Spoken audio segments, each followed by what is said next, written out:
देखिए, छोड़िए, आप बैठ जाएंगे।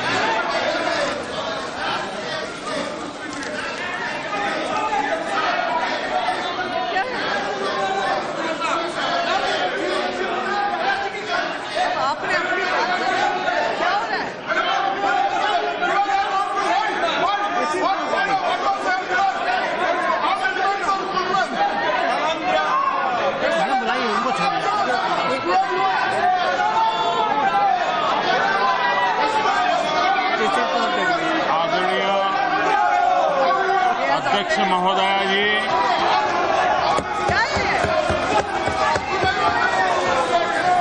माननीय राष्ट्रपति जी के अभिभाषण पर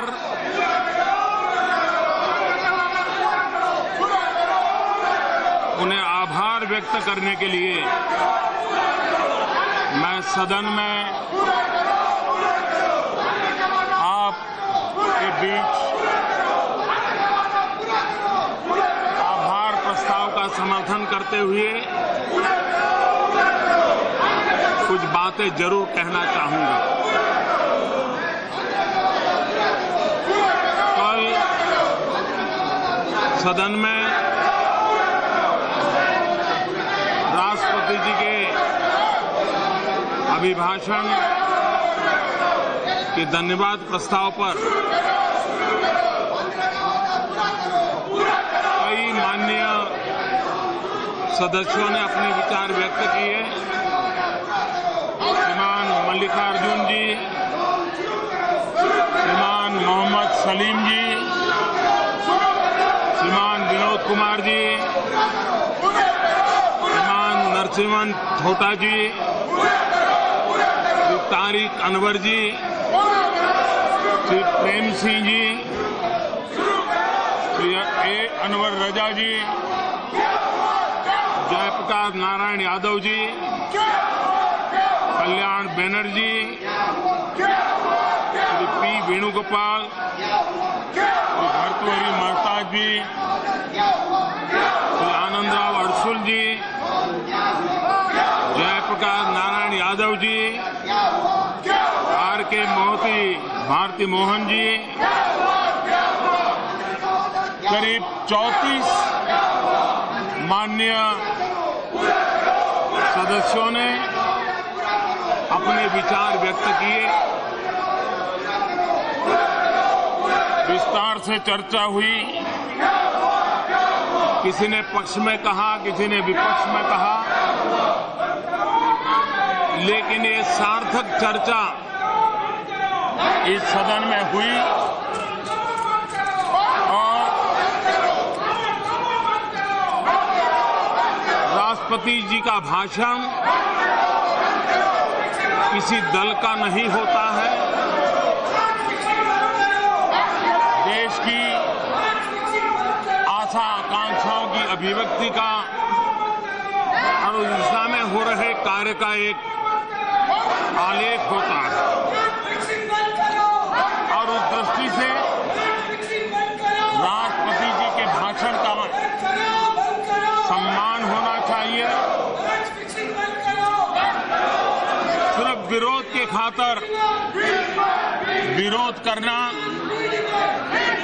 कितना उचित है,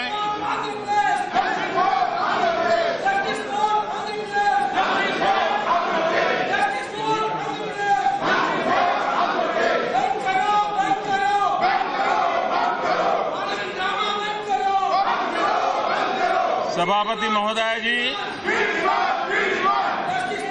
हमारे देश में राज्यों की रचना आदरणीय अटल बिहारी वाजपेयी जी ने भी की थी। 3 नए राज्यों का निर्माण हुआ था और उन 3 राज्यों के निर्माण में चाहे उत्तर प्रदेश में से उत्तराखंड बना हो, मध्य प्रदेश में से छत्तीसगढ़ बना हो, बिहार में से झारखंड बना हो, लेकिन उस सरकार की दीर्घ दृष्टि थी कि कोई भी समस्या के बिना तीनों राज्य अलग अलग होते ही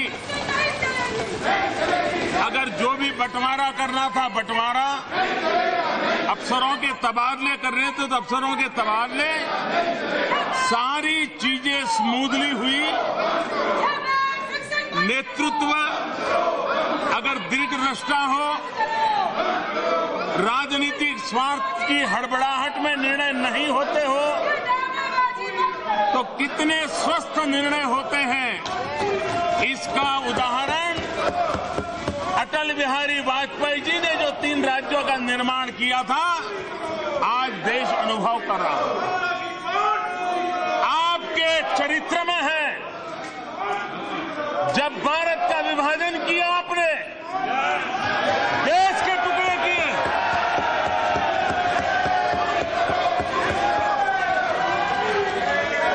और जो जहर बोया, आज आजादी के 70 साल के बाद एक दिन ऐसा नहीं जाता है कि आपके उस पाप की सजा 125 करोड़ हिंदुस्तानी न भुगत।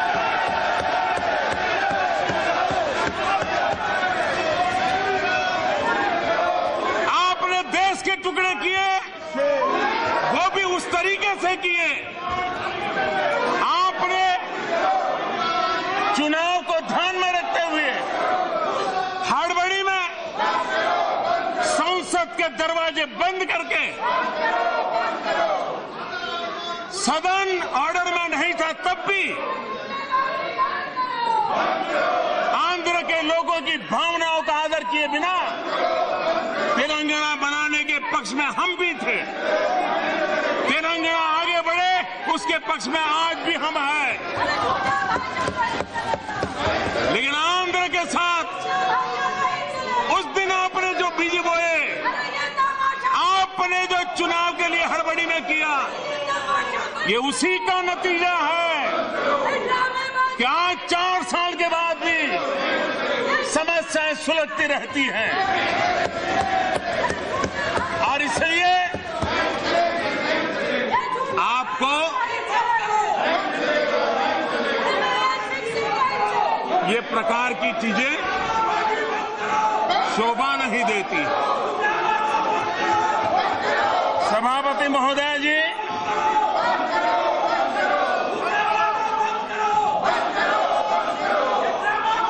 कल मैं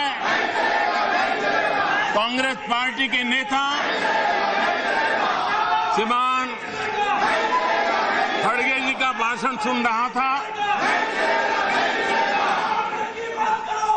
मैं ये समझ नहीं पा रहा था कि वे ट्रेजरी बेंच को संबोधित कर रहे थे, कर्नाटक के लोगों को संबोधित कर रहे थे, कि अपने ही दल के नीति निर्धारकों को खुश करने का प्रयास कर रहे थे।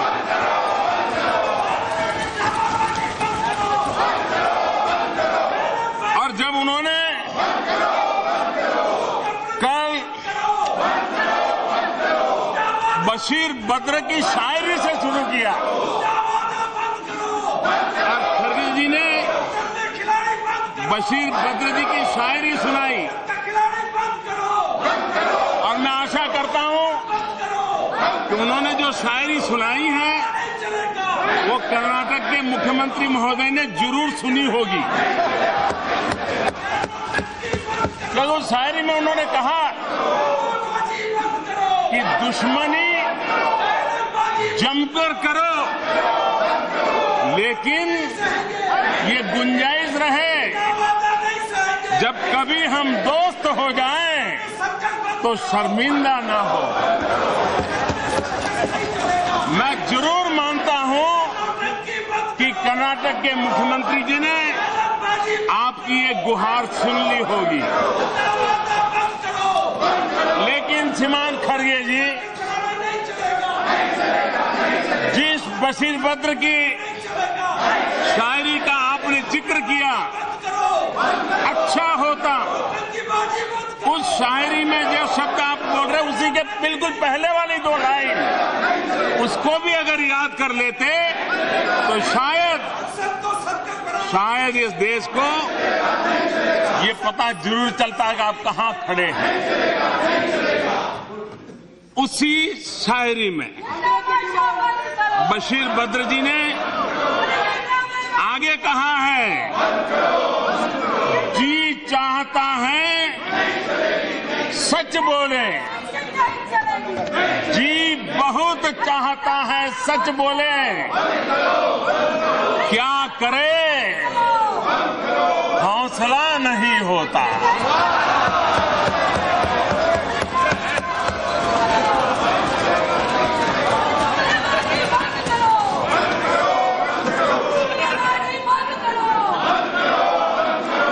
मैं नहीं जानता हूं कर्नाटक के चुनाव के बाद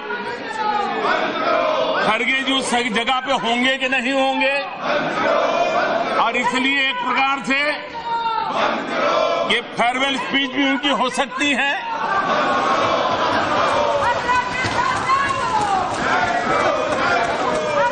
और इसलिए आमतौर पे सदन में जब पहली बार कोई सदस्य बोलते हैं तो हर कोई सम्मान से कोई भी डिस्टर्बिंग के बिना सुनते हैं, और उसी प्रकार से जो फेयरवेल की स्पीच होती है वो भी करीब करीब सम्मान से देखी जाती है। अच्छा होता कल कुछ माननीय सदस्यों ने संयम बरता होता और आदरणीय खड़गे की बात को उसी सम्मान के साथ सुना होता तो अच्छा होता। लोकतंत्र के लिए बहुत आवश्यक है। विरोध करने का हक है, लेकिन सदन को मान में लेने का हक नहीं है।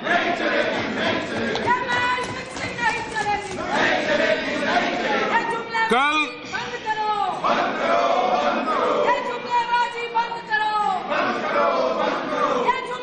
अध्यक्ष महोदया,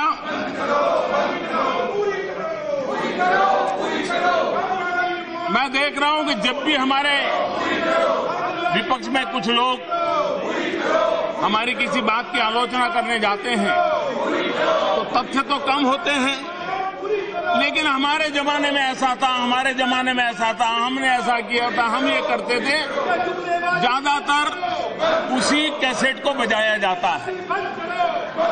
लेकिन ये न भूलें कि भारत आजाद हुआ, उसके बाद भी जो देश आजाद हुए वो हमसे भी तेज गति से काफी आगे बढ़ चुके। हम नहीं बढ़ पाए, मानना पड़े। और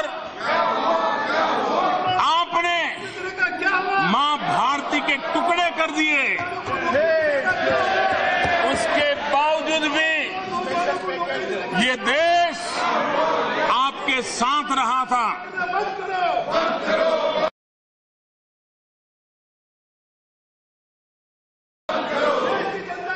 आप उस जमाने में देश पर राज कर रहे थे।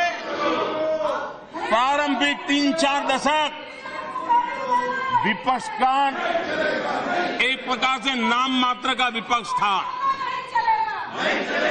वो समय था जब मीडिया का व्याप भी बहुत कम था और जो था वो भी ज्यादातर देश का भला होगा इस आशा से शासन के साथ चलता था। रेडियो पूरी तरह आप ही के गीत गाता था और कोई स्वर वहां सुनाई नहीं देता था। और बाद में जब टीवी आया तो वो टीवी भी आप ही को पूरी तरह समर्पित था। उस समय न्यायपालिका में भी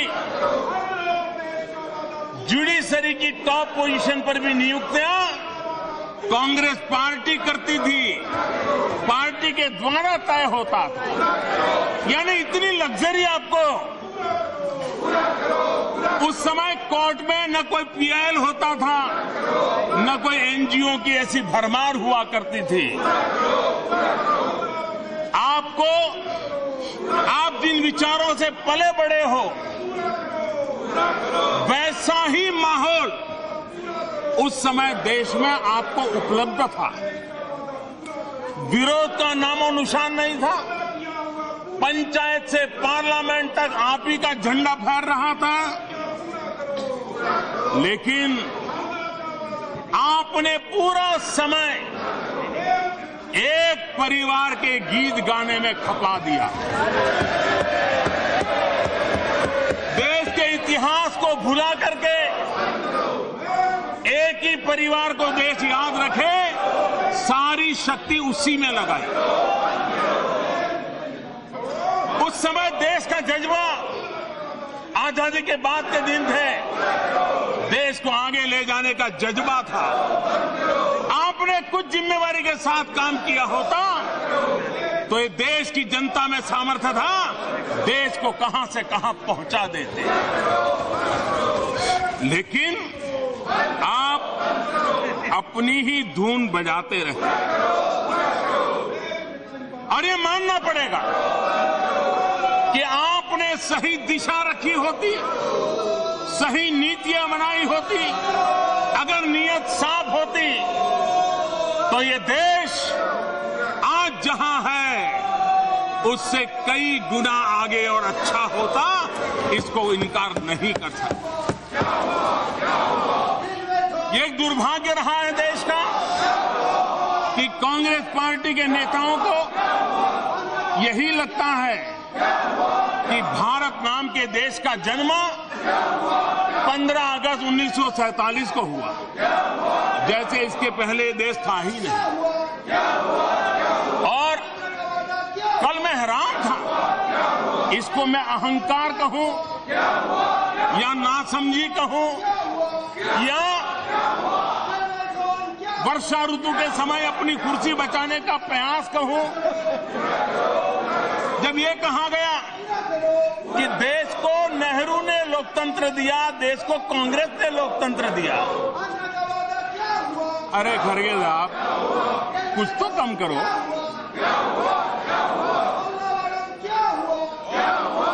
जरा मैं पूछना चाहता हूं,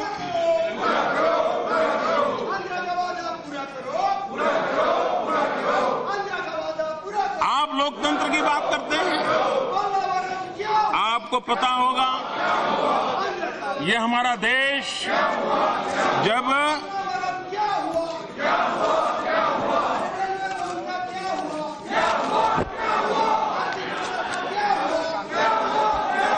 आप जो लोकतंत्र की बात करते हैं, हमारा देश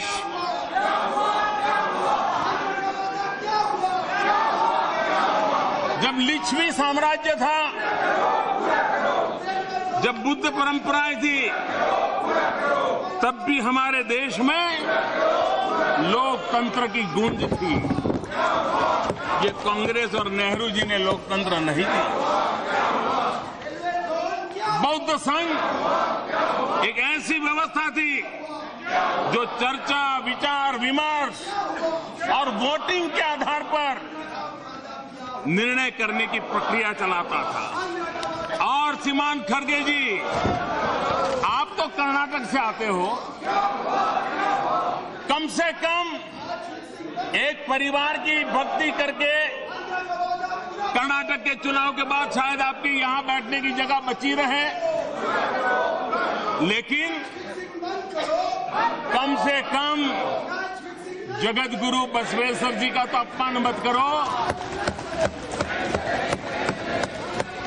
आपको पता होना चाहिए, आप कर्नाटक से आते हो, कि जगत गुरु बसवेश्वर थे जिन्होंने उस जमाने में अनुभव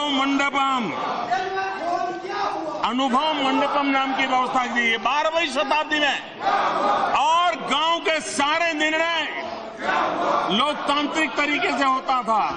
और इतना ही नहीं, विमेन एम्पावरमेंट का काम हुआ था।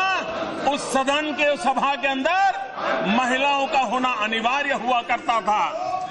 ये जगत गुरु बसवेश्वर जी के कालखंड में लोकतंत्र को प्रस्थापित करने का काम 12वीं शताब्दी में इस देश में हुआ था। लोकतंत्र ये हमारी रगों में है, हमारी परंपरा में है। और बिहार के अंदर इतिहास गवाह है लिच्छवी साम्राज्य के समय किस प्रकार से हमारे यहाँ, अगर हम प्राचीन इतिहास की तरफ गौर करें तो हमारे यहाँ गणराज्य की व्यवस्था हुआ करती थी 2500 साल पहले। ये भी लोकतंत्र की परंपरा थी। सहमति असहमति को हमारे यहाँ मान्यता थी। आप लोकतंत्र की बात करते हो। श्रीमान मनमोहन जी की सरकार में मंत्री रहे हुए और आप ही की पार्टी के नेता, उन्होंने अभी जब आपके पार्टी के भीतर चुनाव चल रहा था तो उन्होंने मीडिया को क्या कहा था? उन्होंने कहा था जहांगीर की जगह पे शाहजहां आए, शाहजहां की जगह पे औरंगजेब आए। क्या वहां चुनाव हुआ था क्या? तो हमारे यहां भी आ गए। आप लोकतंत्र की बात करते हो, आप लोकतंत्र की बात करते हो, आप लोकतंत्र की चर्चा करते हो। मैं जरा पूछना चाहता हूं, वो कौन सा लोकतंत्र की चर्चा करते हैं? जब आपके एक पूर्व प्रधानमंत्री श्रीमान राजीव गांधी हैदराबाद के एयरपोर्ट पर उतरते हैं, वहां के आप ही के पार्टी के चुने हुए मुख्यमंत्री, शेड्यूल कास्ट के मुख्यमंत्री एयरपोर्ट पर रिसीव करने आए थे। और लोकतंत्र में विश्वास की बातें करने वाले लोग, जिस नेहरू जी के नाम पर आप लोकतंत्र की सारी परंपरा समर्पित कर रहे हो, श्रीमान राजीव गांधी ने हैदराबाद एयरपोर्ट पर उतर करके एक दलित मुख्यमंत्री, उनको खुलेआम अपमानित किया था। एक चुने हुए जनप्रतिनिधि मुख्यमंत्री पीएनजैया का अपमान किया। आप लोकतंत्र की बातें करते हो, अरे आप लोकतंत्र की चर्चा करते हो, तब सवाल ये उठता है। और ये तेलुगु देशम पार्टी, ये एनटी रामाराव उस अपमान की आग में से पैदा हुए थे, उस अपमान की आग में से पैदा हुए थे। टीएनजैया का अपमान हुआ, उनका सम्मान करने के लिए रामाराव को अपना फिल्म क्षेत्र छोड़ करके आंध्र की जनता की सेवा के लिए मैदान में आना पड़ा।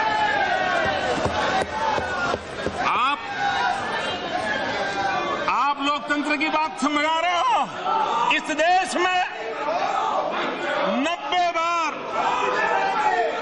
90 से अधिक बार धारा 356 का दुरुपयोग करते हुए राज्य सरकारों को, उन राज्यों में उभरती हुई पार्टियों को आपने उखाड़ के फेंक दिया। आपने पंजाब में अकाली दल के साथ क्या किया? आपने तमिलनाडु में क्या किया? आपने केरल में क्या किया? इस देश के लोकतंत्र को आपने पनपने नहीं दिया। आप अपने परिवार के लोकतंत्र को लोकतंत्र मानते हो और देश को आप गुमराह कर रहे हो। इतना ही नहीं, कांग्रेस पार्टी का लोकतंत्र, जब आत्मा की आवाज उठती है तो उनका लोकतंत्र दबोच जाता है।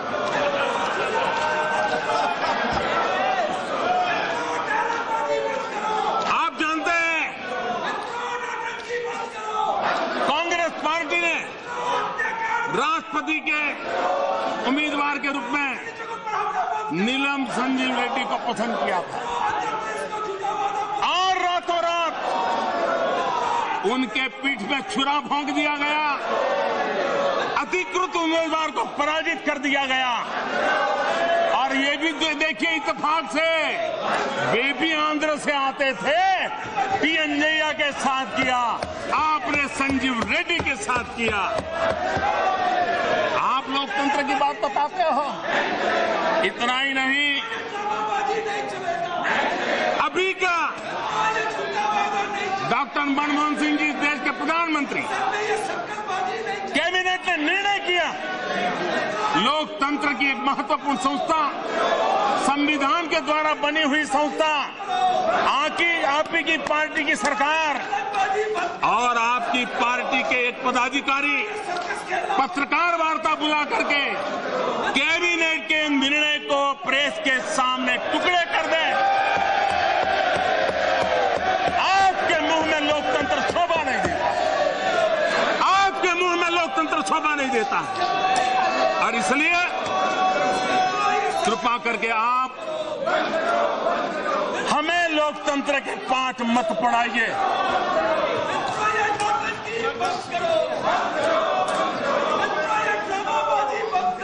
मैं जरा और एक इतिहास की बात आज बताना चाहूं। क्या सच नहीं है जब देश में कांग्रेस में नेतृत्व करने के लिए चुनाव हुआ, 15 कांग्रेस कमेटियां, उसमें से 12 कांग्रेस कमेटियों ने सरदार वल्लभ भाई पटेल को चुना था। 3 लोगों ने नोटा किया था, किसी को भी वोट नहीं देने का निर्णय किया था। उसके बावजूद भी नेतृत्व सरदार वल्लभ भाई पटेल को नहीं दिया गया। वो कौन सा लोकतंत्र था? पंडित नेहरू को बिठा दिया गया। अगर देश के पहले प्रधानमंत्री सरदार वल्लभ भाई पटेल होते तो मेरा कश्मीर का ये हिस्सा आज पाकिस्तान के पास न होता।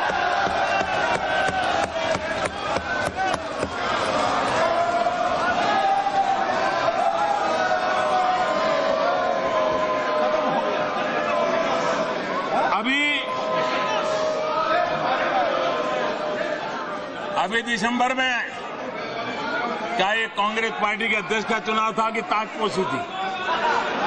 आप ही के पार्टी के एक नौजवान ने आवाज उठाई, वो अपना उम्मीदवारी पत्र भरना चाहता था, आपने उसको भी रोक दिया। आप लोकतंत्र की बातें करते हो। मैं जानता हूं ये आवाज दबाने के लिए इतनी कोशिश नाकाम रहने वाली है,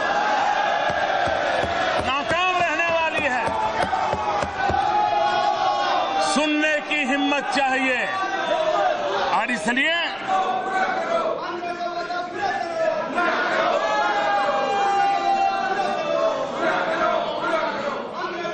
अध्यक्ष महोदया, हमारी सरकार की विशेषता है हम ऐसे एक वर्क कल्चर को लाए हैं जिस वर्क कल्चर में सिर्फ घोषणाएं करके अखबार की सुर्खियों में छा जाना, सिर्फ योजनाएं घोषित करके जनता के हाथ में झूल झोंक देना, ये हमारा कल्चर नहीं है। हम उन चीजों को हाथ लगाते हैं जिसको पूरा करने का प्रयास करते हैं। और जो अच्छी चीजें हैं वो किसी भी सरकार की, किसी की भी क्यों न हो, अगर वो अटकी है, देश का नुकसान हो रहा है, तो उसको ठीक ठाक कर करके पूरा करने का प्रयास करते हैं। क्योंकि लोकतंत्र में सरकारें आती जाती हैं, देश बना रहता है और उस सिद्धांत को हम मानने वाले हैं। क्या ये सच नहीं है? यही मुलाजिम, यही फाइलें, यही कार्यशैली, और क्या कारण था कि पिछली सरकार में हर रोज 11 किलोमीटर नेशनल हाईवे बनते थे, आज एक दिन में 22 किलोमीटर नेशनल हाईवे बनते हैं। रोड आप भी बनाते हैं, रोड हम भी बनाते हैं। पिछली सरकार के आखिरी 3 सालों में 80,000 किलोमीटर सड़कें बनी। हमारी सरकार के 3 साल में 1 1,20,000 किलोमीटर सड़कें बनी। पिछली सरकार के आखिरी 3 वर्षों में लगभग 1100 किलोमीटर नई रेल लाइन का निर्माण हुआ। सरकार के इन 3 वर्षों में 2100 किलोमीटर हुआ। पिछली सरकार के आखिरी 3 वर्षों में 2,500 किलोमीटर रेल लाइन का बिजलीकरण हुआ। इस सरकार के 3 सालों में 4,300 किलोमीटर से ज्यादा काम हुआ। 2011 से बाद पिछली सरकार 2014 तक आप फिर कहेंगे ये तो योजना हमारी थी, ये तो कल्पना हमारी थी, इसकी क्रेडिट तो हमारी है, गीत गाएंगे। सच्चाई क्या है? ऑप्टिकल फाइबर नेटवर्क, आपकी कार्य करने के तरीके क्या थे? जब तक रिश्तेदारों का मेल न बैठे, यार अपनों का मेल न बैठे, गाड़ी आगे चलती नहीं थी। 2011 के बाद से 2014 तक आपने सिर्फ 59 पंचायतों में ऑप्टिकल फाइबर पहुंचाया। 2011 से 2014 3 साल हमने आने के बाद इतने कम समय में 1 लाख से अधिक पंचायतों में ऑप्टिकल फाइबर नेटवर्क पहुंचा। कहां 3 साल में 60 से भी कम गांव और कहां 3 साल में 1 लाख से ज्यादा, कोई हिसाब ही नहीं है जी। और इसलिए पिछली सरकार शहरी आवास योजना 939 शहरों में लागू किए थे। आज प्रधानमंत्री आवास योजना अर्बन 4,320 शहरों में लागू की। आप 1,000 से भी कम, हम 4,000 से भी ज्यादा। पिछली सरकार के आखिरी 3 वर्षों में कुल 12,000 मेगावाट की रिन्यूएबल एनर्जी की नई क्षमता जोड़ी गई। इस सरकार के 3 सालों में 22,000 मेगावाट से भी ज्यादा जोड़ी गई। शिपिंग इंडस्ट्री, कार्गो हैंडलिंग में आपके समय नेगेटिव ग्रोथ था। इस सरकार ने 3 साल में 11% से ज्यादा ग्रोथ करके दिखाया है। अगर आप जमीन से जुड़े होते तो शायद आपकी ये हालत न हुई होती। मुझे अच्छा लगा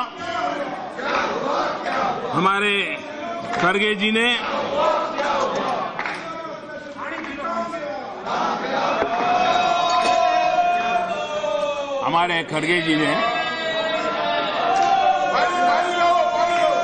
दो चीजें, एक तो रेलवे और दूसरा कर्नाटक, और खड़गा जी का एकदम सीना फूल जाता है। आपने बीदर कलबुर्गी रेल लाइन का जिक्र किया। जरा देश को इस सच्चाई का पता होना चाहिए। ये बात कांग्रेस के मुंह से कभी किसी ने सुनी नहीं होगी, कभी नहीं बोले होंगे, उद्घाटन समारोह में भी नहीं बोले होंगे, शिलान्यास में भी नहीं बोले होंगे। सत्य स्वीकार करिए कि ये बीदर कलबुर्गी 110 किलोमीटर की नई रेल लाइन का प्रोजेक्ट अटल बिहारी वाजपेयी की सरकार में मंजूर हुआ था और 2013 तक आपकी सरकार रही।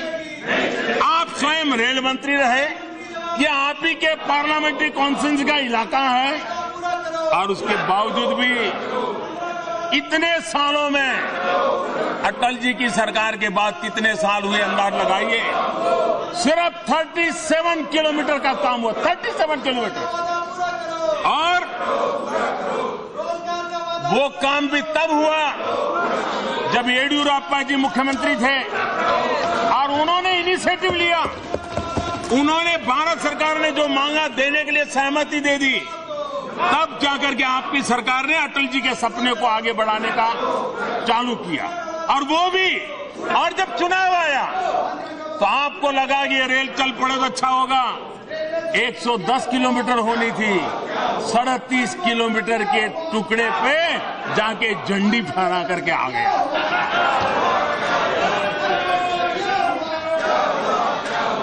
और हमने आकर के इतने कम समय में 72 किलोमीटर का जो बाकी काम था पूरा किया। और ये हमने ये नहीं सोचा कि विपक्ष के नेता की पार्लियामेंट्री कॉन्स्टिट्यूंसी है, इसको अभी गड्ढे में डालो देखा जाएगा, ऐसा पाप हम नहीं करते। आपका इलाका था लेकिन काम देश का था, हमने देश का काम मान करके उसको पूरा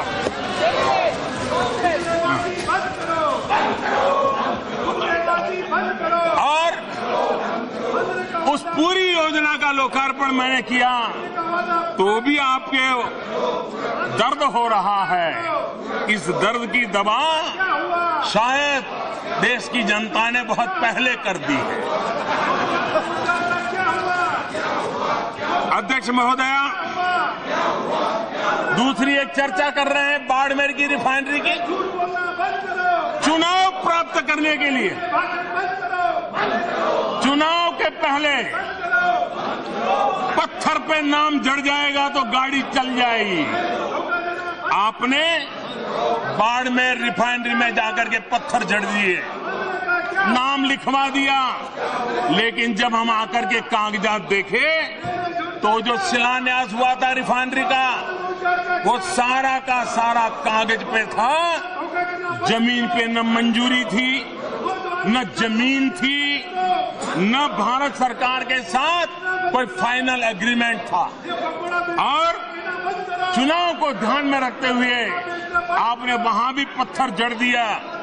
आपकी गलतियों को ठीक करते, उस योजना को सही स्वरूप देने में भारत सरकार को और राजस्थान सरकार को इतनी माथापच्ची करनी पड़ी, तब बड़ी मुश्किल से उसको निकाल पाए और आज उस काम को प्रारंभ कर दिया है।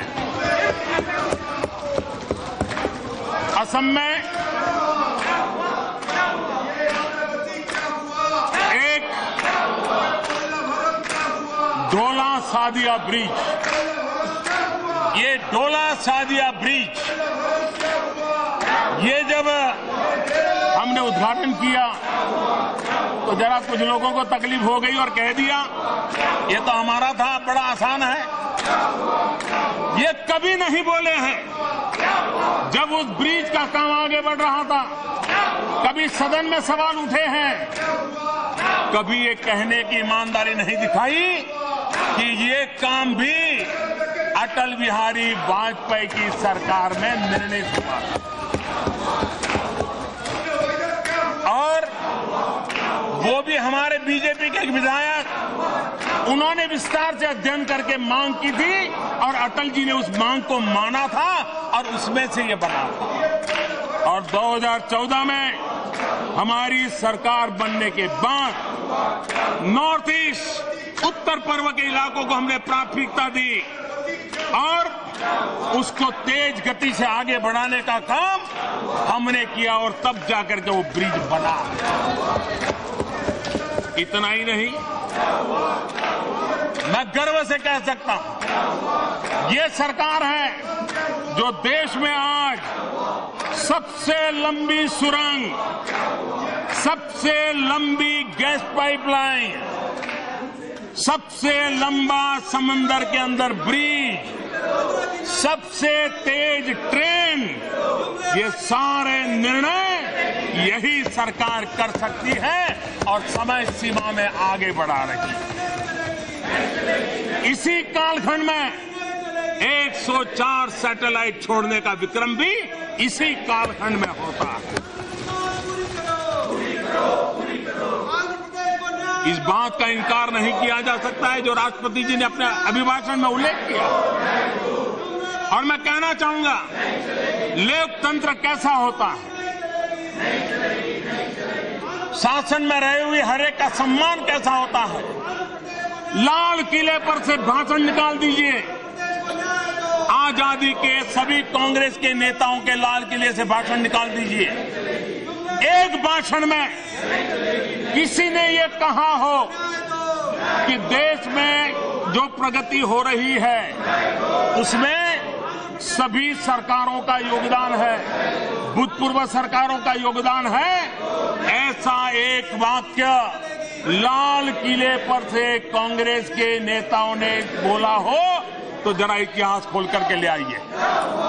ये नरेंद्र मोदी लाल किले पर से कहता है कि देश आज जहां है पुरानी सभी सरकारों का भी योगदान है, राज्य सरकारों का भी योगदान है और देशवासियों का योगदान है। खुलेआम स्वीकार करने की हमारी हिम्मत है और ये हमारे चरित्र में है। मैं आज बताना चाहता हूं, गुजरात में जब मुख्यमंत्री था तो उस मुख्यमंत्री के कालखंड में गुजरात की गोल्डन जुबिली का ईयर था। हमने गोल्डन जुबिली ईयर मनाने में जो कार्यक्रम किए, एक कार्यक्रम क्या किया,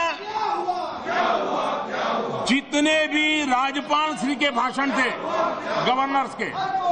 गवर्नर के भाषण क्या होते हैं, जैसे राष्ट्रपति का भाषण उस सरकार की गतिविधियों का उल्लेख करता है, गवर्नर का भाषण उस काल की राज्य सरकार के किए गए कामों का बयान करता है। सरकारें कांग्रेस की रही थी गुजरात बनने के बाद, लेकिन हमने गुजरात बना तब से लेकर के 50 साल की यात्रा में जितने भी गवर्नरों के भाषण थे जिसमें सभी सरकारों के काम का ब्यौरा था, उसका ग्रंथ प्रसिद्ध किया और उसको आर्काइव में रखने का काम किया। लोकतंत्र इसको कहते हैं। आप मेहरबानी कर करके, हर कुछ आप ही ने किया है, आपका एक परिवार ने किया है। इस मानसिकता के कारण आज वहां जाकर बैठने की नौबत आई है।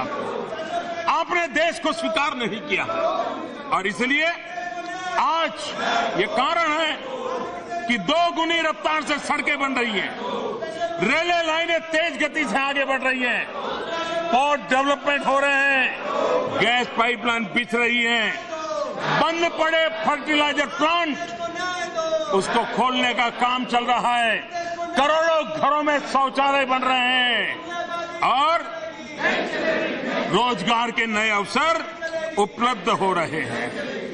मैं जरा कांग्रेस के मित्रों से पूछना चाहता हूं,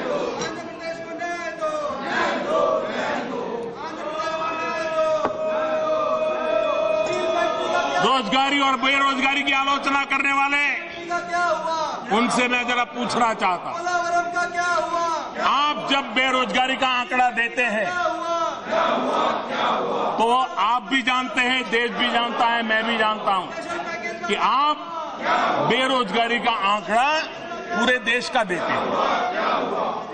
अगर बेरोजगारी का आंकड़ा पूरा देश के है तो रोजगारी का आंकड़ा भी पूरे देश का बनता है।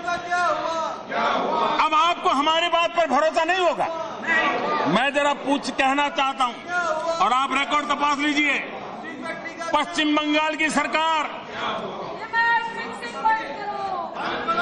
कर्नाटक की सरकार, उड़ीसा की सरकार और केरल की सरकार, हम तो है नहीं वहां, न कोई एनडीए है। इन 4 सरकारों ने स्वयं ने जो घोषित किया है उस हिसाब से पिछले 3-4 वर्ष में इन 4 सरकारों का दावा है कि वहां करीब 1 करोड़ लोगों को रोजगार मिला है। क्या आप उनको भी इनकार करोगे क्या? क्या आप उस रोजगार को रोजगार नहीं मानोगे क्या? बेरोजगारी देश की और पूरे देश में रोजगारी का, और मैं इसमें देश के आर्थिक रूप से समृद्ध राज्यों की चर्चा नहीं कर रहा हूं, भाजपा की सरकारों की चर्चा नहीं कर रहा हूं, एनडीए की सरकारों की चर्चा नहीं कर रहा हूं। मैं उन सरकारों की चर्चा कर रहा हूं जो सरकार में आपके लोग बैठे हैं और रोजगार के क्लेम वो कर रहे हैं। या तो आप नकार कर दीजिए कि आपकी कर्नाटक सरकार रोजगार के जो आंकड़े बोल रही है झूठे बोल रही है, बोल दो। और इसलिए देश को गुमराह करने की कोशिश मत कीजिए। और ऐसे देश के सभी राज्यों के रोजगार भारत सरकार ने जो प्रयास किया है उसकी योजनाएं, और आप जानते हैं एक साल में 70 लाख नए ईपीएफ में नाम रजिस्टर हुए हैं और ये 18 से 25 साल के नौजवान हैं, बेटा बेटियां हैं और इनका नाम जुड़ा है। क्या ये रोजगार नहीं है क्या? इतना ही नहीं, जो कोई डॉक्टर बने, कोई इंजीनियर बने, कोई लॉयर बने, कोई चार्टर्ड अकाउंट बने, कोई कंपनी सेक्रेटरी बने, ये इन्होंने अपने कारोबार प्रारंभ किए, अपनी कंपनियों में लोगों को काम दिया, खुद का रोजगार बढ़ाया। आप इसको गिनने को तैयार नहीं है। और आप जानते हैं, भली भांति जानते हैं, फॉर्मल सेक्टर में सिर्फ 10% रोजगार होता है, इनफॉर्मल सेक्टर में 90% होता है। और आज इनफॉर्मल को भी फॉर्मल में लाने के लिए हमने कई ऐसे इंसेंटिव और कई योजनाएं बनाने की दिशा में सफलतापूर्वक प्रयास किया है। इतना ही नहीं, आज देश का मध्यम वर्गीय परिवार का नौजवान वो नौकरी की भीख मांगने वालों में से नहीं, वो सम्मान से जीना चाहता है, वो अपने बलबूते पर जीना चाहता है। मैंने ऐसे कई आईएएस अफसर देखे हैं। कभी मैं पूछता हूं कि आपके संतान क्या करते हैं, ज्यादातर मैं सोचता हूं शायद वो भी बाबू बनेंगे, लेकिन आजकल वो मुझे कह रहे हैं साहब जमाना बदल गया है, हमारे पिताजी के सामने हम थे तो हम सरकारी नौकरी खोजते खोजते यहाँ पहुंच गए। आज हमारे बच्चों को हम कहते हैं कि बेटा यहाँ आ जाओ, वो मना करता है और वो कहता है मैं तो स्टार्टअप चालू करूंगा। वो विदेश से पढ़ करके आया है, बोले मैं स्टार्टअप चालू करूंगा। सब दूर, देश के नौजवानों में ये एस्पिरेशन है।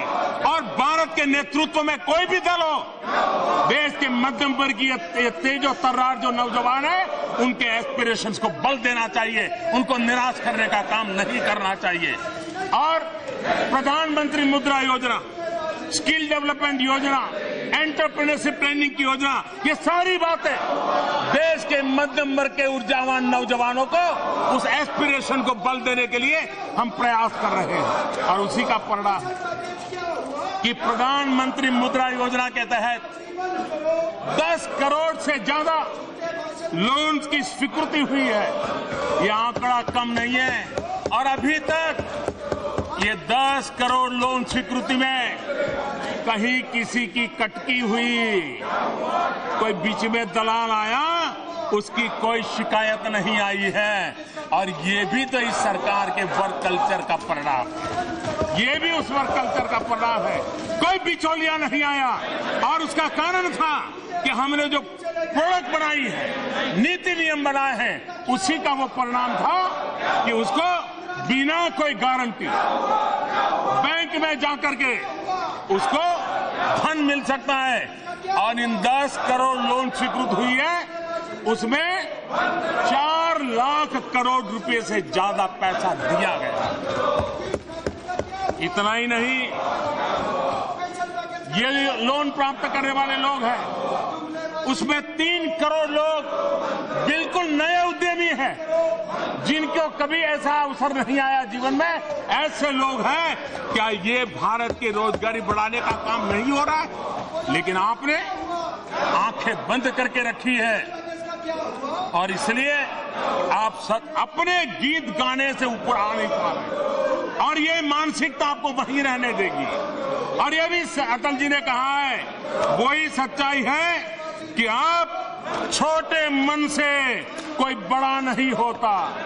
अटल जी ने कहा है, छोटे मन से कोई बड़ा नहीं होता और टूटे मन से कोई खड़ा नहीं हो सकता।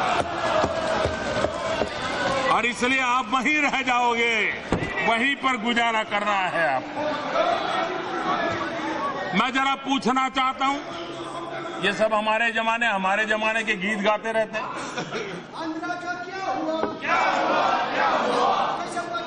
80 के दशक में हमारे देश में ये गूंज सुनाई रही थी, 21वीं सदी आ रही है, 21वीं सदी आ रही है, 21वीं सदी आ रही है। और उस समय के कांग्रेस के नेता हर की 21वीं सदी का एक पर्चा दिखाते रहते थे। नौजवान नेता थे, नए नए आए थे, अपने नाना से भी ज्यादा सीटें जीत करके आए थे और देश की जनता को 21वीं सदी। और मैंने उस समय एक कार्टून देखा था, बड़ा इंटरेस्टिंग कार्टून था कि रेल के पास प्लेटफॉर्म पर एक नौजवान खड़ा है और सामने से ट्रेन आ रही है। ट्रेन पर लिखा था 21वीं शताब्दी और ये नौजवान उस तरफ दौड़ रहा है। तो एक बुजुर्ग ने कहा, खड़े रहो, वो तो आने ही वाली है, तुम्हें कुछ करने की जरूरत नहीं है।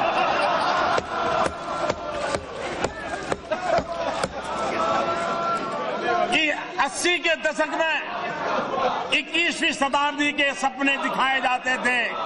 सारी देर 21वीं सदी के भाषण सुनाए जा रहे थे और 21वीं सदी बात करने वाली सरकार इस देश में एविएशन पॉलिसी तक नहीं ले पाई। अगर 21वीं सदी में एविएशन पॉलिसी नहीं होगी, वो कैसी 21वीं सदी का आपने सोचा था? बैलगाड़ी वाली? यही आप चल रहे हैं भाइयों बहनों।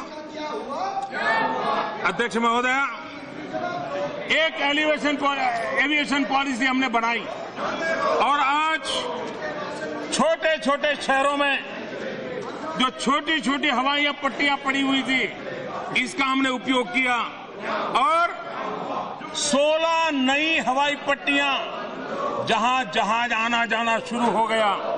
80 से ज्यादा एविएशन के लिए संभावनाएं पड़ी हुई है, उस पर हम कर रहे हैं।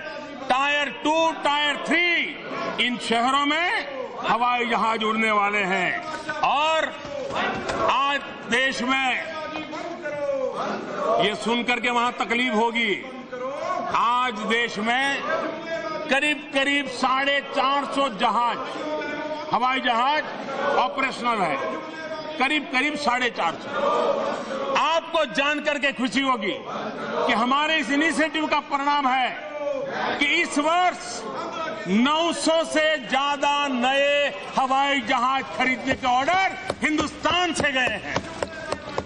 और इसलिए मैं मानता हूं, और ये सफलता इसलिए नहीं मिली है कि जरा हम निर्णय करते हैं, हम टेक्नोलॉजी का भरपूर उपयोग करते हैं, हम मॉनिटरिंग करते हैं। अरे रोड के काम को भी और रेल के काम को हम ड्रोन से देख रहे हैं, हम सैटेलाइट टेक्नोलॉजी के द्वारा हम टैगिंग कर रहे हैं और कहां इतना ही नहीं, टॉयलेट बने तो मोबाइल फोन पर उसकी तस्वीर टैग की जाती है और इस प्रकार से हर चीज को सैटेलाइट की टेक्नोलॉजी का उपयोग करते हुए आगे बढ़ाने का हमने काम किया है। और उसके कारण मॉनिटरिंग के कारण गति भी आई है, मॉनिटरिंग के कारण ट्रांसपेरेंसी को भी ताकत मिली है। मैं हैरान हूं,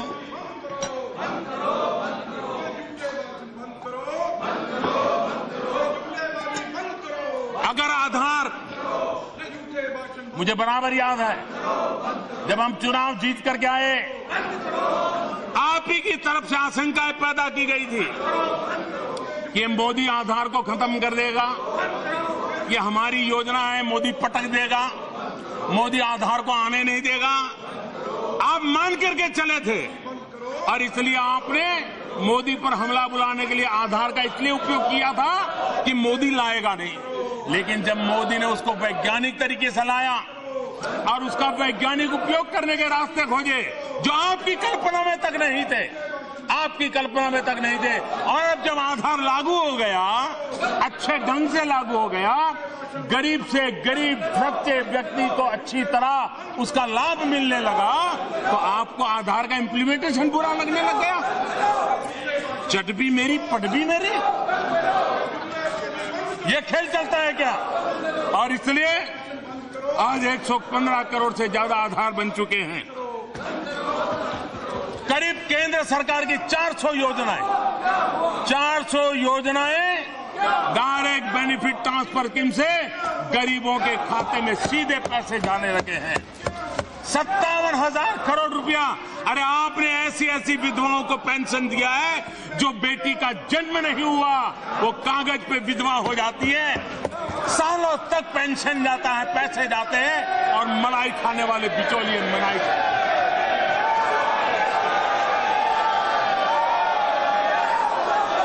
विधवा के नाम पर, बुजुर्गों के नाम पर, दिव्यांगों के नाम पर सरकारी खजाने से निकले पैसे बिचौलियों के जेब में गए हैं और राजनीति चलती रही।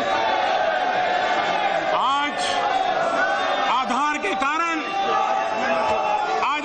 कारण डायरेक्ट बेनिफिट ट्रांसफर से आप दुखी ऐसा नहीं है। आपका दुख का कारण है ये जो बिचौलियों की जाल थी वो बिचौलियों की जाल खत्म हुई है और इसलिए जो रोजगार गया है बिचौलियों का गया है, जो रोजगार गया है बेईमानों का गया है, जो रोजगार गया है देश को लूटने वालों का गया है।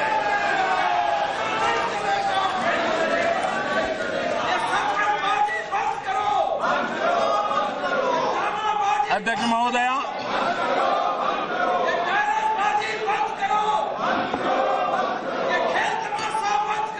अध्यक्ष महोदया,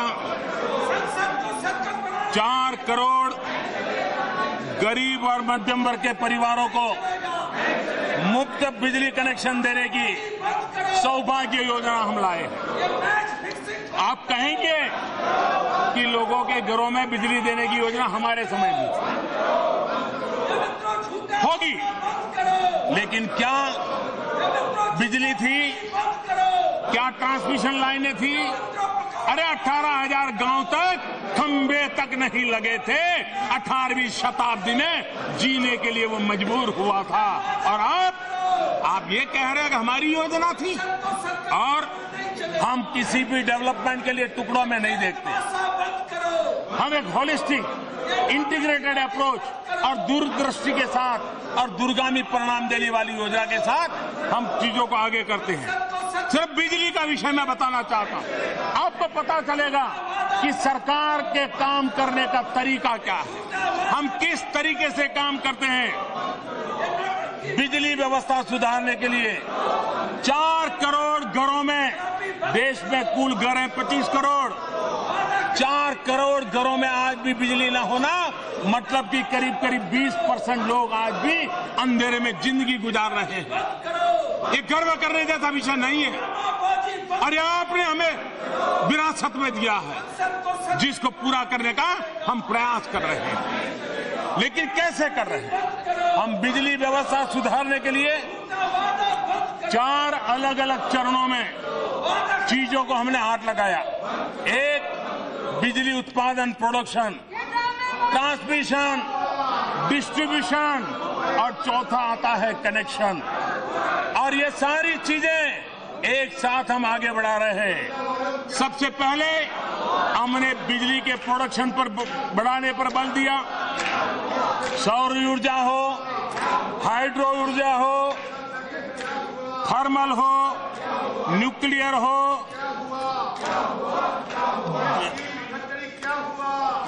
जो भी क्षेत्र से बिजली हो सकती है और उस पर हमने बल देकर के बिजली का उत्पादन बढ़ाया। ट्रांसमिशन नेटवर्क में हमने तेज गति से वृद्धि की।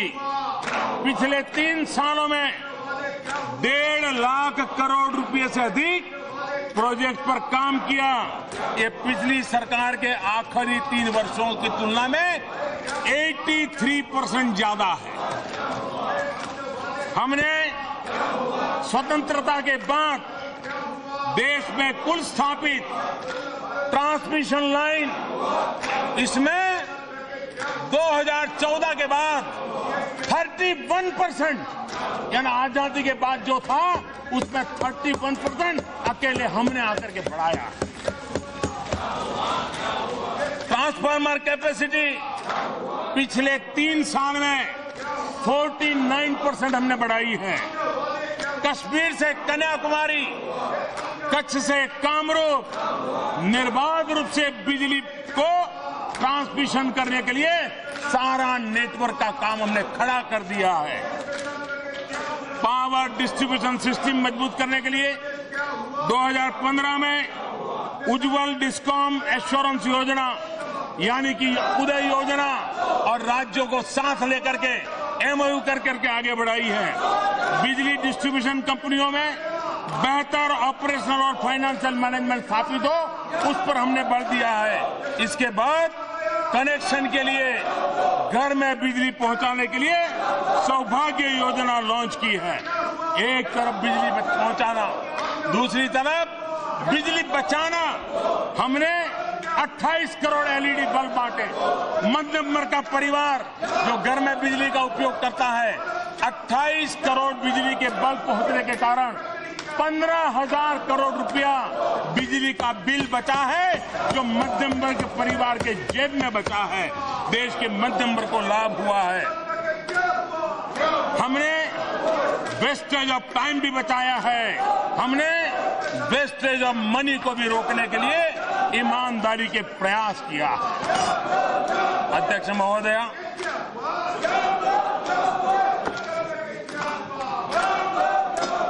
यहां पर किसानों के नाम पर राजनीति करने के भरपूर प्रयास चल रहे हैं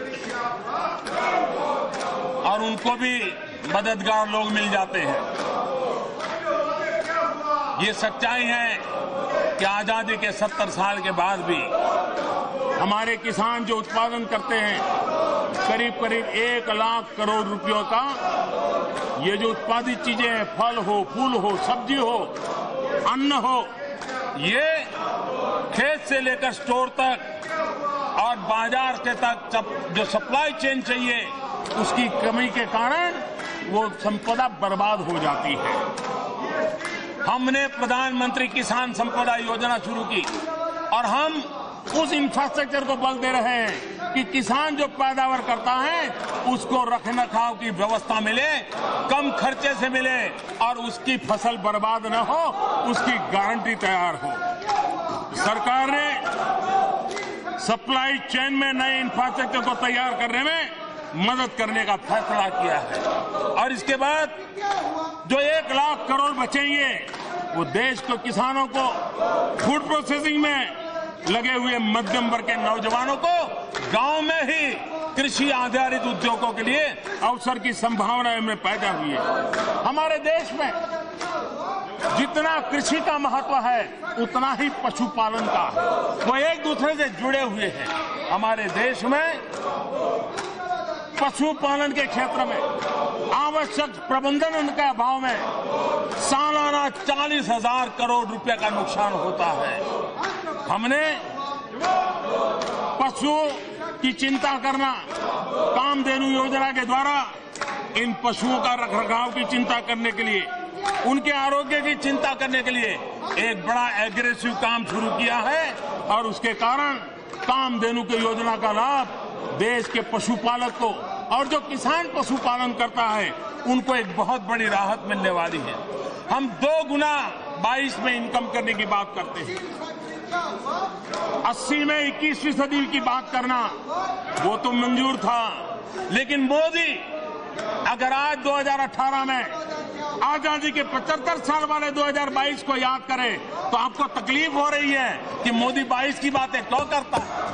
अब 80 में 21वीं सदी के गीत गाते थे, देश को दिखाते रहते थे और जब मेरी सरकार निर्धारित काम के साथ 2022 आजादी के 75 साल एक इंस्पिरेशन है, एक प्रेरणा, उसको लेकर के अगर काम कर रही है तो आपको उसकी भी तकलीफ हो रही है और किसानों की आय 2 गुना करना।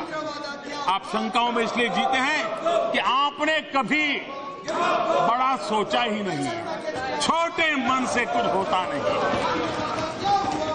छोटे मन से कुछ होता नहीं। आप किसान की आय 2 गुना करनी, क्या हम उसकी लागत में कमी नहीं कर सकते?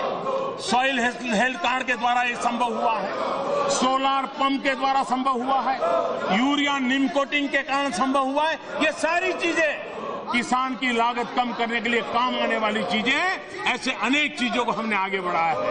उसी प्रकार से किसान को अपने किसानी कारोबार के साथ हमने बम्बू का निर्णय किया। अगर वो अपने खेत के किनारे पर बम्बू लगाएगा और उस बम्बू का बड़ा एश्योर्ड मार्केट है, आज देश हजारों करोड़ रुपए का बम्बू इंपोर्ट करता है। आपकी एक गलत नीति के कारण कि आपने बम्बू को ट्री कह दिया, पेड़ कह दिया और उसके कारण कोई बम्बू काट नहीं सकता था। मेरे नॉर्थ ईस्ट के लोग परेशान रहे। हम में हिम्मत है कि हमने बम्बू को ग्रास की कैटेगरी में लाकर कर रखा। वो किसान की आय बढ़ाएगा। अपने खेत पर किनारे पर अगर वो बम्बू लगाता है, उसकी साया के कारण किसान को तकलीफ नहीं होती है, उसकी अतिरिक्त इनकम बढ़ेगी। हम दूध के उत्पादन को बढ़ाना चाहते हैं। प्रति पशु हमारे यहाँ दूध कम उत्पादन होता है, उसको बढ़ाया जा सकता है। हम मधुमक्खी पालन पर बल देना चाहते हैं। आपको हैरानी होगी, मधुमक्खी पालन में करीब करीब 40% वृद्धि हुई है। 40 मध एक्सपोर्ट करने में हुए और बहुत कम लोगों को मालूम होगा। आज दुनिया holistic health care, eco friendly living, इस पे बल दे रहा है और इसलिए उसको केमिकल वैक्स से बच करके बी वैक्स चाहिए। आज पूरे दुनिया में बी वैक्स का बहुत बड़ा मार्केट है और हमारा किसान खेती के साथ मधुमक्खी का पालन करेगा तो बी वैक्स के कारण उसको एक उत्तम प्रकार का आय में भी बदलाव होगा। हम ये भी जानते हैं कि मधुमक्खी फसल को उगाने में भी एक नई ताकत देती है। अनेक ऐसे क्षेत्र हैं, वो ये सारे काम, दूध उत्पादन हो, पोल्ट्री फार्म हो, फिशरीज हो, बाम्बू हो, वैल्यू एडिशन हो, ये सारी चीजें हैं जो किसान की आय को डबल करती हैं। हम जानते हैं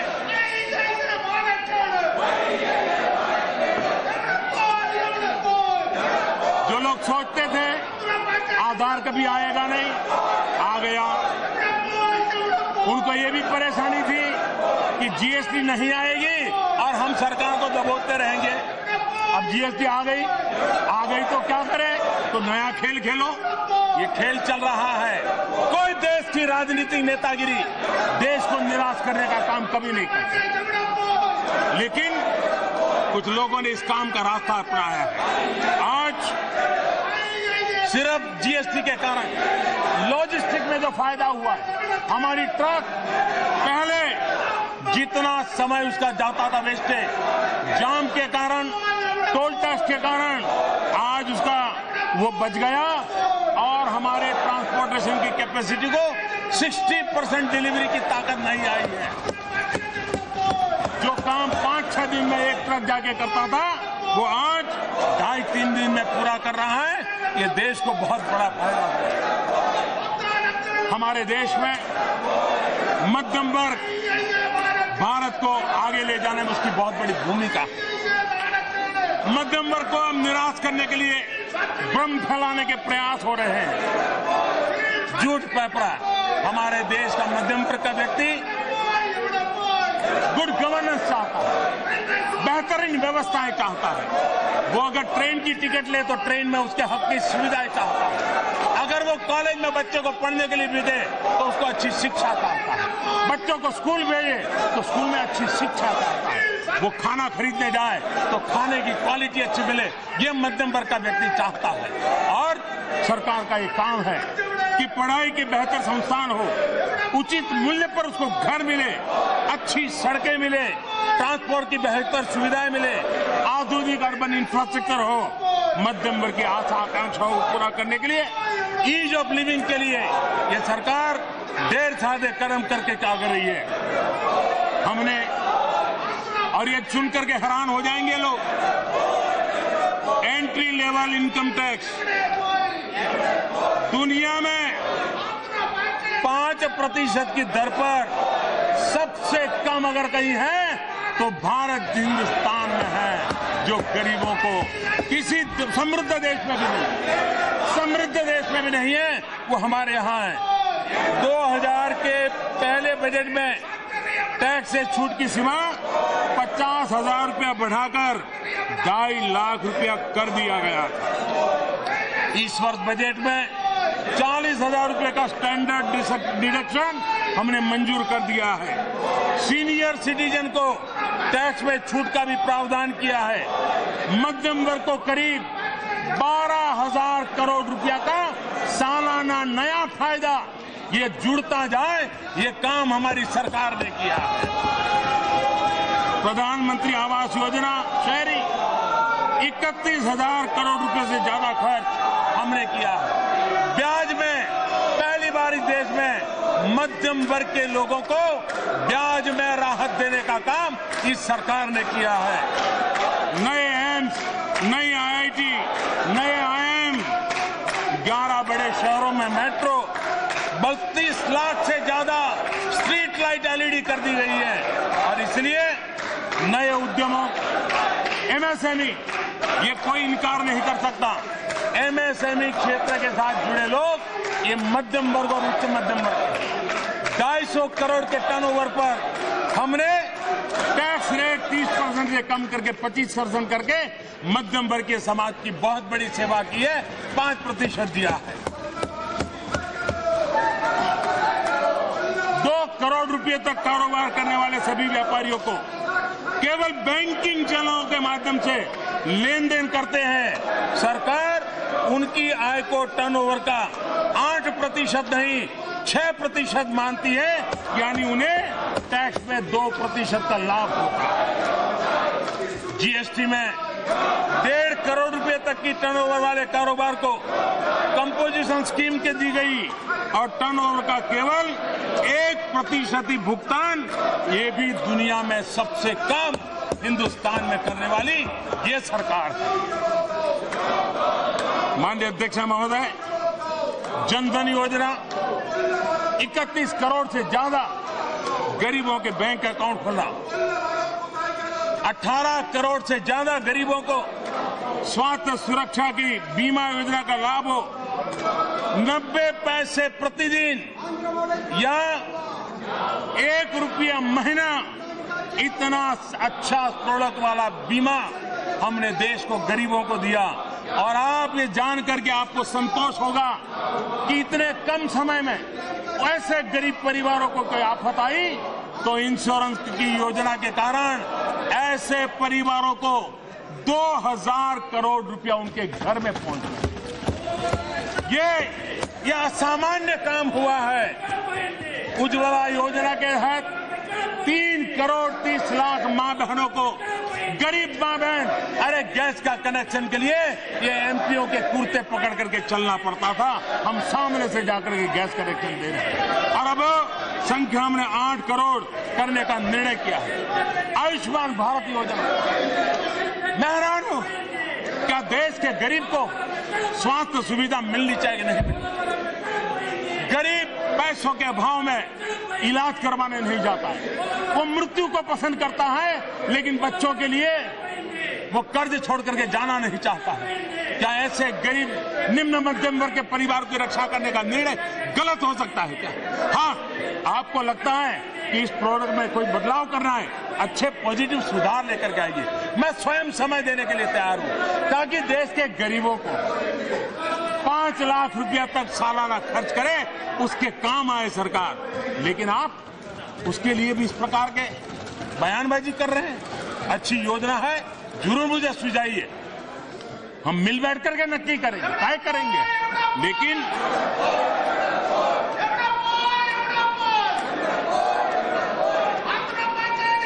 अध्यक्ष महोदय जी,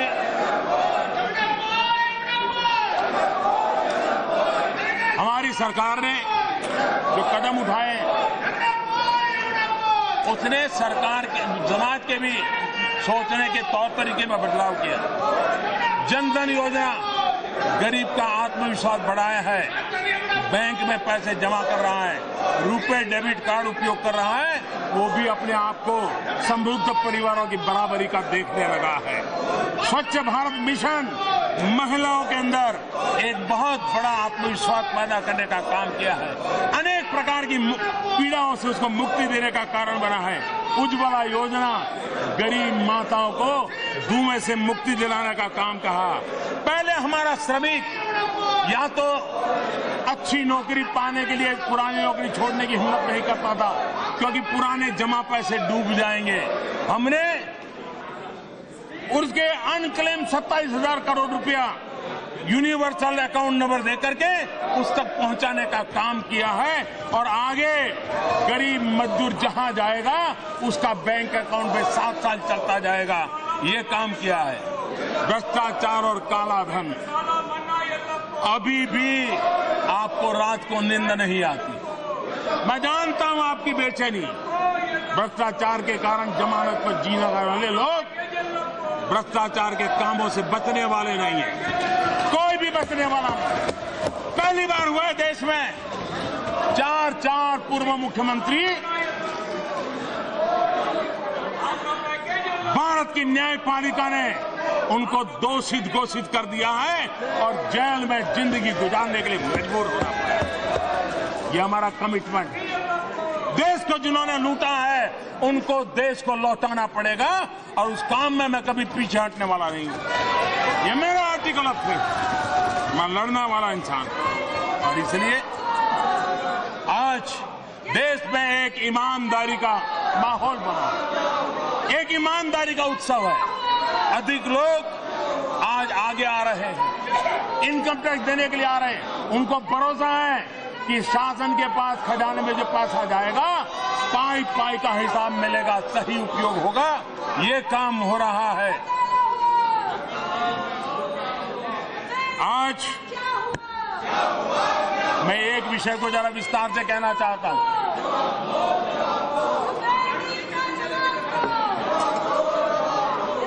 कुछ लोगों को झूठ बोलो, जोर से झूठ बोलो, बार बार झूठ बोलो, ये फैशन हो गई है। हमारे वित्त मंत्री ने बार बार इस बात को कहा है, तो भी उनकी मदद करने चाहने वाले लोग सत्य को दबा देते हैं, और झूठ बोलने वाले लोग चौराहे पर खड़े रह करके जोरों से झूठ बोलते रहते हैं। और वो मसला है एनपीए का।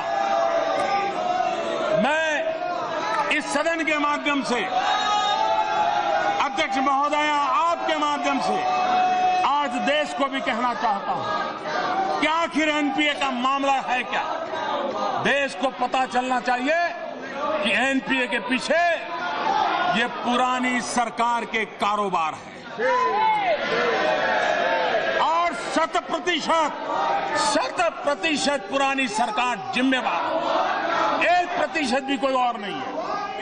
आप देखिए, उन्होंने ऐसी बैंकिंग नीतियां बनाई कि जिसमें बैंकों पर दबाव डाले गए, टेलीफोन जाते थे, अपने चहेतों को लोन मिलता था, वो लोन पैसा नहीं दे पा रहे थे, बैंक, नेता, सरकार, बिचौलिए मिलकर के उसका रिस्ट्रक्चर करते थे। बैंक से गया पैसा कभी बैंक में आता नहीं था, कागज पे आता जाता चल रहा था, और देश लूटा जा रहा था। उन्होंने अरबों खरबों रुपया दे दिया। हमने बाद में आना करके आते ही हमारे ध्यान में विषय आया, अगर मुझे राजनीति करनी होती तो मैं पहले ही दिन देश के सामने वो सारे तथ्य रख देता।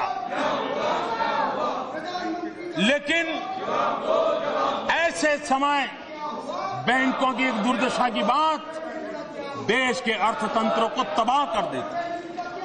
देश में एक ऐसा संकट का माहौल आ जाता, उससे निकालना मुश्किल हो जाता।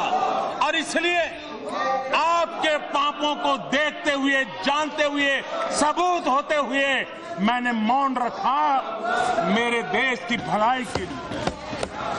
आपके आरोप में सहता रहा देश की भलाई के लिए। लेकिन अब बैंकों को हमने आवश्यक ताकत दी है। अब समय आ गया है कि देश के सामने सत्य आना चाहिए।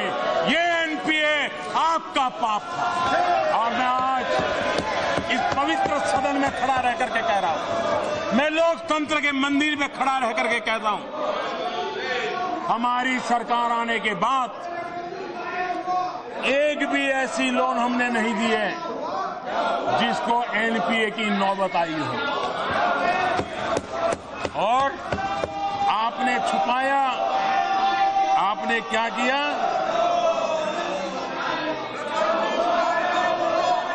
आपने आंकड़े गलत दिए। जब तक आप थे आपने बताया कि एनपीए 36% है। हमने जब देखा और 2014 में हमने कहा भाई झूठ नहीं चलेगा, सच करो, जो होगा देखा जाएगा। और जब सारे कागजात खंगालना शुरू किया तो आपने जो देश को बताया था वो गलत आंकड़ा था। 82% एनपीए था, 82%।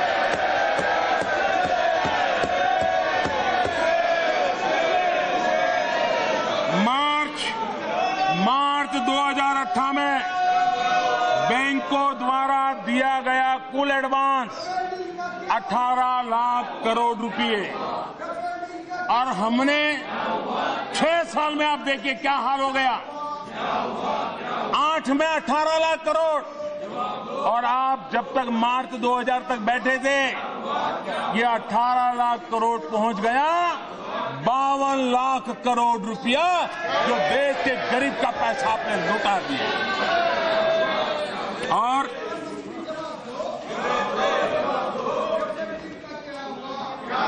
लगातार आप रिस्ट्रक्चर करते रहे। कागज पे हाँ लोन आ गया, लोन दे दिया, लोन आ गया, लोन दे दिया। आप ऐसे ही उनको बचाते रहे क्योंकि बीच में बिचौलिए थे, क्योंकि वो आपके चहेते थे, क्योंकि आपका कोई न कोई उसमें हित सधा हुआ था। और इसलिए आपने ये काम किया। हमने तय किया कि जो भी तकलीफ होगी सहेंगे, लेकिन साफ सफाई। और मेरा स्वच्छता अभियान सिर्फ चौराहे तक नहीं है, मेरा स्वच्छता अभियान इस देश के नागरिकों के हक के लिए इन आचार विचार में भी है, और इसलिए हमने इस काम को किया है। हमने योजना बनाई, 4 साल लगे रहे।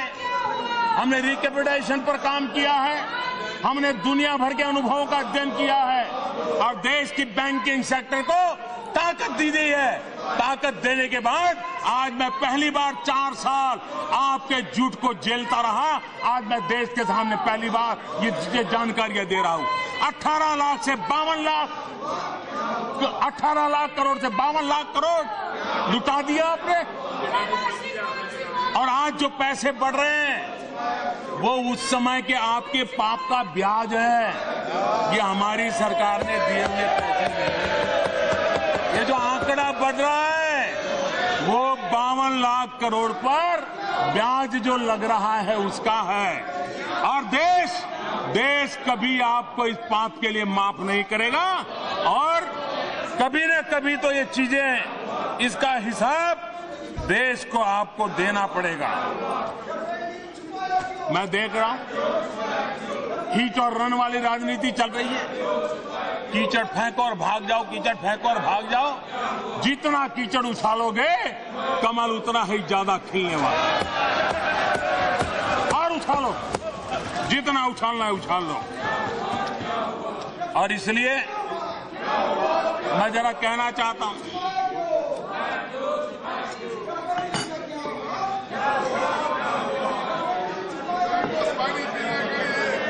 अब इसमें मैं कोई आरोप नहीं करना चाहता, लेकिन देश तय करेगा क्या है। आपने कतर से गैस लेने का 20 साल का कॉन्ट्रैक्ट किया था, और जिस दाम से गैस का कॉन्ट्रैक्ट किया था, हमने आकर के कतर से बात की, हमने अपना पक्ष रखा। भारत सरकार बंधी हुई थी, आप जो सौदा कर गए थे हमको उसको निभाना था, क्योंकि देश की सरकार की अपनी विश्वसनीयता होती है। लेकिन हमने उनको तथ्यों के सामने रखा, हमने उनको कन्विंस किया, और मेरे देशवासियों को खुशी होगी अध्यक्ष महोदया, ये पवित्र सदन में मुझे कहते हुए संतोष हो रहा है कि हमने कतार को रीनेगोशिएशन किया, और गैस की जो हम खरीदी करते थे करीब 8,000 करोड़ रुपया देश का हमने बचाया। आप 60,000 करोड़ ज्यादा दिया था। क्यों दिया, किसके लिए दिया, कैसे दिया, क्या इसके साथ सवालिया निशान खड़े हो सकते, वो देश तय करेगा, मुझे नहीं कहना है। उसी प्रकार से मैं ये भी कहना चाहूंगा, ऑस्ट्रेलिया के अंदर गैस के लिए भारत सरकार का एक सौदा हुआ था।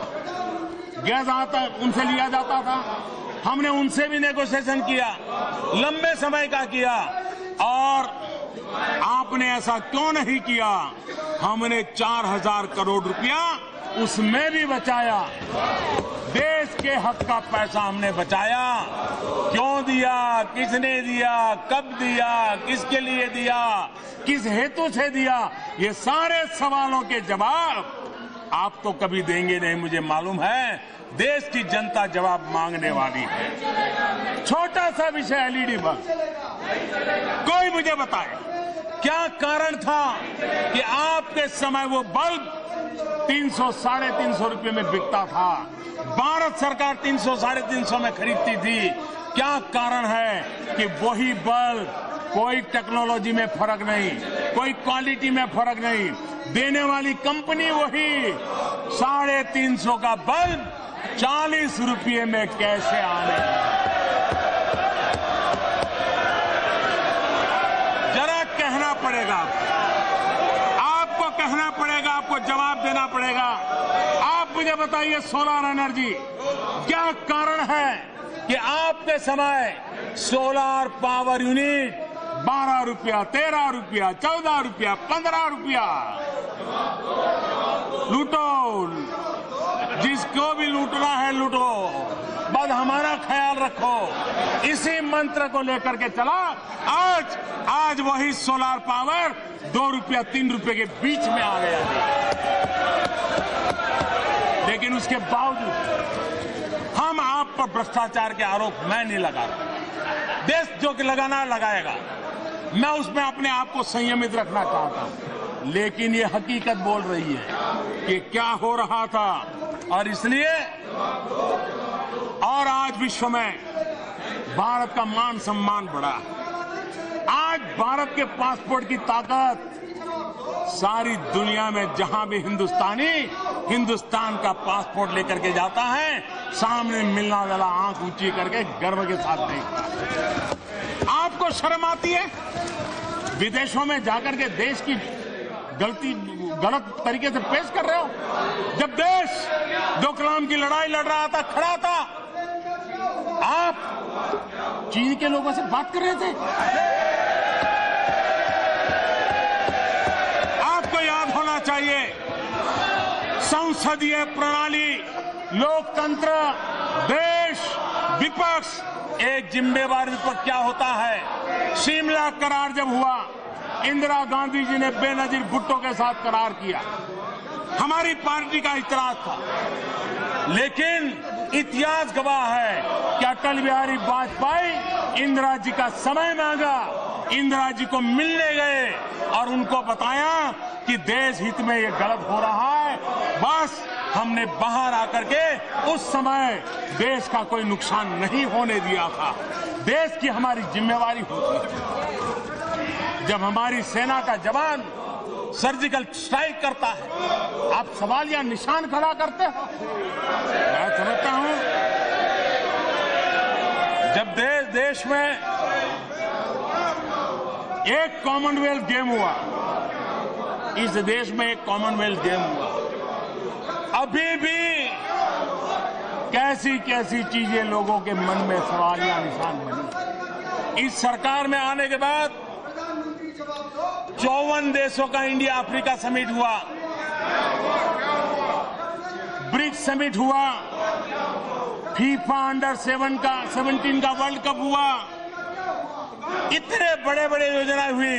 अरे अभी 26 जनवरी को आसियान के 10 देश के मुखिया आकर के बैठे थे और मेरा तिरंगा लहरा रहा। आपने सोचा नहीं था। अरे जिस दिन जिस दिन इस नई सरकार का शपथ हुआ और सार्क देशों के मुखिया आकर के बैठ गए, तो आपके मन में सवाल था कि 70 साल में हमें क्यों समझ नहीं आया। छोटा मन बड़ी बात नहीं कर सकता है।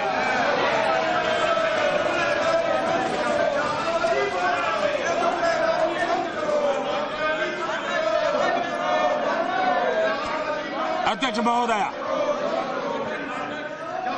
एक न्यू इंडिया का सपना, उसको लेकर के देश आगे बढ़ना था। महात्मा गांधी ने यंग इंडिया की बात कही थी। स्वामी विवेकानंद जी ने नए भारत की बात कही थी।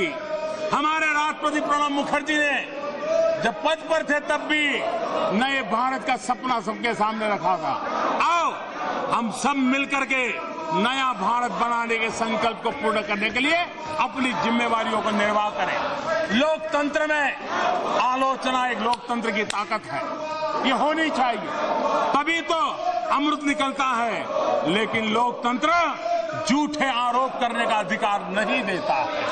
अपनी राजनीतिक रोटियां सेकने के लिए देश को निराश करने का हक नहीं देता है।